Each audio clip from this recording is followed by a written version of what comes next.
Afghan President Ashraf Ghani is getting ready to release 1,500 Taliban prisoners beginning this week. That's according to a decree Ghani signed, which Reuters saw on Tuesday. It requires all released Taliban prisoners to provide, quote, a written guarantee not to return to the battlefield. In exchange, the Taliban has agreed to hand over 1,000 Afghan troops. This prisoner swap has been the most contentious part of the U.S. Taliban peace deal signed last month, and one that Ghani had rejected last week. The United States has already begun its part in withdrawing troops from Afghanistan. In return, the Taliban made pledges to dial down violence, like not cooperating with terrorists that target the U.S.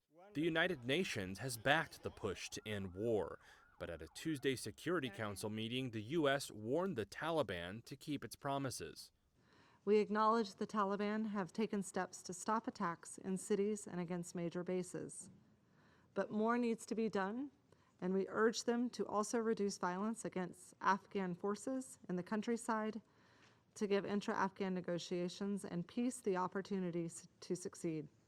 Ghani's prisoner swap is supposed to help pave the way for his government's talks with the Taliban and would roll out over 15 days as the talks get underway. But a dispute over who leads the Afghan government may complicate the process.